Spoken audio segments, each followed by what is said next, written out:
इस वक्त की सबसे बड़ी न्यूज रशिया और भारत को लेकर आ रही है और ये न्यूज चाइना से भी लिंक्ड है, यानी इसमें चाइना का भी एक एंगल है। इस वीडियो में हम डिस्कस करेंगे कि किस तरह से रशिया और Russian president Vladimir Putin Bharat को ब्लैकमेल करने में पूरी तरह से सक्सेसफुल हो गए हैं, यानी सफल हो गए हैं। जबकि भारत ने रशिया को कई सारे ऑप्शंस दिए थे, लेकिन रशिया अपनी मांग के ऊपर पूरी तरह से अडिग रहा, जिसके बाद भारत ने रशिया की डिमांड के सामने एक तरह से सरेंडर कर लिया है। इसके साथ ही हम ये भी चर्चा करेंगे कि किस तरह से जो न्यूज निकल कर आ रही है ये भारत के इंडियन रुपीस के लिए कोई अच्छी खबर नहीं है। और साथ में जो भारत की सरकार गलवान घाटी की घटना के बाद चाइना के खिलाफ एक कैंपेन चला रही थी, उसके लिए भी ये बिल्कुल भी गुड न्यूज नहीं है। लेकिन हाँ, इसमें कुछ भारत के लिए बेनिफिट्स भी हैं जो हम इस वीडियो में डिस्कस करेंगे। लेकिन ये सब डिस्कस करने से पहले अगर इन दिनों YouTube आपको हमारी सभी वीडियोस की नोटिफिकेशन नहीं भेज पा रहा है तो हमने आपके लिए एक टेलीग्राम ग्रुप की शुरुआत की है, जिसका लिंक इस वीडियो के डिस्क्रिप्शन में है। हम जब भी YouTube के ऊपर कोई वीडियो पोस्ट करते हैं, सबसे पहले इसी टेलीग्राम ग्रुप में जाकर वहां पर अपडेट करते हैं, इसलिए इस वीडियो के डिस्क्रिप्शन में जाकर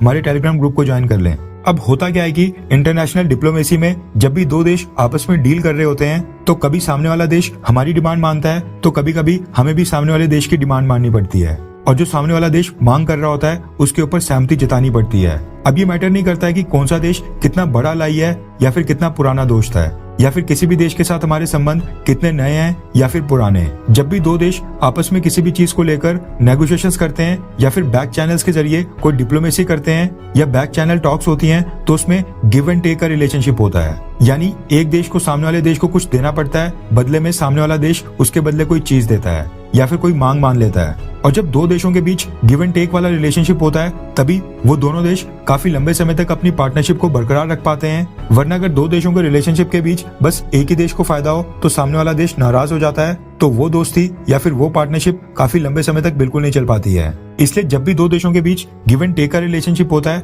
तभी वो देश आपस में जो दोस्ती होती है उसको ज्यादा गहरा कर पाते हैं और लंबे समय तक चला पाते हैं। अब भारत और रशिया का भी यही सीन है, और भारत और रशिया का जो रिलेशनशिप है, हम दोनों देशों की जो दोस्ती है वो भी इसी तरह की है, जिसके चलते अब रशिया की एक बहुत ही बड़ी लंबी पेंडिंग डिमांड थी जिसको भारत की सरकार ने मान लिया है और रशिया के सामने एक तरह से सरेंडर कर लिया है। अब इस चीज को लेकर भारत की सरकार खुद भी खुश नहीं है, लेकिन क्या करें, अब रशिया की तरफ से भारत के सामने ये बस एक ही कंडीशन रखी गई थी और भारत ने बाकी कई सारे रूट्स को ट्राई भी कर लिया था, लेकिन उसमें भी बात नहीं बन पा रही थी। अब ये चीज तो हमको पता है कि भारत आज की डेट में रशिया से बहुत ही ह्यूज अमाउंट में क्रूड ऑयल, नेचुरल गैस और कोल परचेज कर रहा है। पिछले साल हमने क्रूड ऑयल को इंपोर्ट करने के लिए टोटल $160 बिलियन की पेमेंट की थी, जिसमें से $35 बिलियन हमने अकेले रशिया को पेमेंट की थी। यानी रशिया से हमने पिछले साल 2022 से 23 फाइनेंशियल ईयर में $35 बिलियन का क्रूड ऑयल परचेज किया था। अब ये बहुत ही बड़ा नंबर है। अब दिक्कत क्या आ रही थी कि रशिया को यूरोपियन यूनियन और अमेरिका ने मिलकर स्विफ्ट इंटरनेशनल पेमेंट मैकेनिज्म से बाहर कर दिया था और रशिया के ऊपर बैन लगा दिया था, जिसके बाद रशिया यूरो या फिर US डॉलर्स में पेमेंट बिल्कुल भी एक्सेप्ट नहीं कर पा रहा था। अब इसके चलते भारत ने ऑफर किया कि भारत जो रशिया के साथ बायलैटरल ट्रेड कर रहा है, रशिया से जो हम क्रूड ऑयल परचेज कर रहे हैं, इसको लेकर जो हम पेमेंट करेंगे वो अपनी नेशनल करेंसी यानी इंडियन रुपीस और रशियन रूबल में करेंगे। लेकिन ये प्लान भी फेल हो गया, क्योंकि भारत और रशिया के बीच जो आपस में ट्रेड हो रहा है वो काफी इम्बैलेंस है और वो रशिया की तरफ झुका है। यानी कि हम रशिया से बहुत ही ह्यूज अमाउंट में इंपोर्ट करते हैं, लेकिन रशिया को एक्सपोर्ट्स जो है हमारे वो बहुत ही कम है। अब ये ऑप्शन तो बिल्कुल फेल हो गया। इसके बाद भारत ने रशिया को कहा कि हम UAE की करेंसी यानी UAE दिरहम में रशिया को पेमेंट करेंगे, लेकिन वो चीज भी फेल होगी, क्योंकि रशिया को जो भारत से UAE के दिरहम मिल रहे थे, रशिया उससे भी खुश नहीं था। अब रशिया की तरफ से यहाँ पर पॉइंट किया था कि रशिया भारत को इतना ह्यूज डिस्काउंट दे रहा है, लेकिन उसको कोई भी बेनिफिट नहीं हो रहा है, क्योंकि भारत रशिया को जो भी पेमेंट कर रहा है UAE दिरहम या फिर इंडियन रुपीस में, रशिया की सरकार उसका यूज ही नहीं कर पा रही है और वो खाली बैंक में पड़े हुए थे।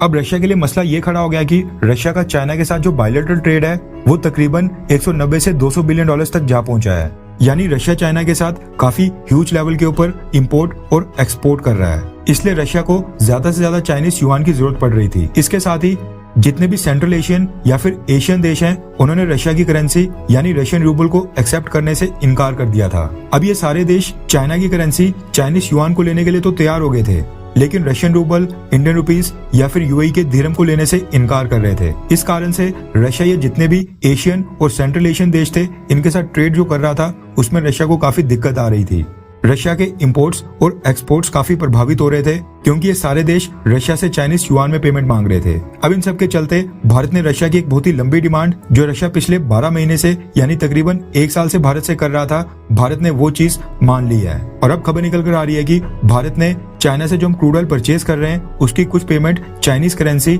चाइनीज युआन में पेमेंट करना स्टार्ट कर दिया है। पिछले साल भारत ने 19 से 20% रशियन क्रूड ऑयल परचेज किया था जिसकी पेमेंट बनी थी $35 बिलियन। लेकिन इस साल भारत तकरीबन 40% के करीब रशिया से क्रूड ऑयल परचेज कर रहा है। इसका मतलब है कि इस साल ना करते भी $70 बिलियन के करीब हमें रशिया को क्रूड ऑयल के लिए पेमेंट करनी पड़ेगी। इसका मतलब है कि ये जो $70 बिलियन भारत रशिया को पे करेगा, इसमें से एक बहुत ही बड़ा हिस्सा चाइनीज युआन में ही पेमेंट की जाएगी। अब चाइना इसको लेकर काफी खुश है क्योंकि इससे जो चाइनीज युआन है, जो चाइना की करेंसी है, उसकी एक्सेप्टेंस पूरी दुनिया में और भी बढ़ेगी। और चाइना ये क्लेम कर पाएगा कि भारत एक इतना बड़ा देश होते हुए भी चाइनीज युआन में पेमेंट कर रहा है, तो छोटे देशों को क्या प्रॉब्लम है। अब ये एक तरफ चाइनीज युआन के लिए बहुत ही अच्छी खबर है, लेकिन इंडियन रुपीस के लिए काफी बुरी खबर है। और जो भारत की सरकार इंडियन रुपीस को एक ग्लोबल करेंसी के रूप में स्थापित करने को लेकर जो कैंपेन चला रही थी, जो चेंजेस कर रही थी, जो नई नई पॉलिसीज ला रही थी, उसके लिए एक बहुत ही बड़ा धक्का है। क्योंकि जब भारत सामने वाले देशों के साथ इंडियन रुपीस में ट्रेड करने को कहेगा,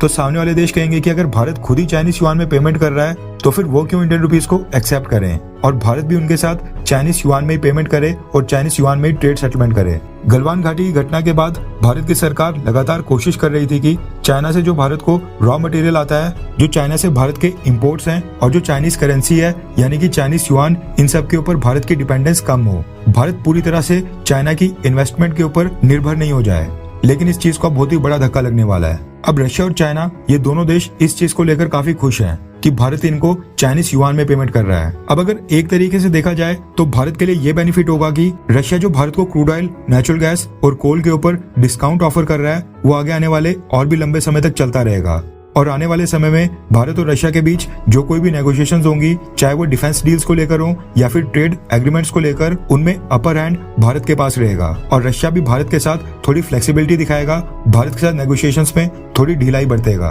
क्योंकि भारत ने रशिया की एक बहुत ही बड़ी डिमांड मान ली है जो भारत पिछले 1 साल से लगातार लटका रहा था। अब एक चीज यहाँ पर यह भी नोट करने वाली है कि रशिया की चाइना के ऊपर डिपेंडेंस लगातार और भी बढ़ते जा रही है, जो कि भारत के लिए एक बहुत ही अच्छा साइन नहीं है। क्योंकि अगर इसी तरह चलता रहा, रशिया चाइना के ऊपर चाइनीज युआन यानी कि चाइनीज करेंसी और चाइनीज ट्रेड के ऊपर और भी डिपेंडेंट रहा, तो कल को जब भारत और चाइना दोनों में से किसी भी एक देश को चुनने का मौका आएगा, तो रशिया ना चाहते हुए भी चाइना को ही चुनेगा और चाइना को ही सपोर्ट करेगा। यानी उस समय रशिया जिस तरह से आज न्यूट्रल है, वैसा बिल्कुल नहीं रह पाएगा।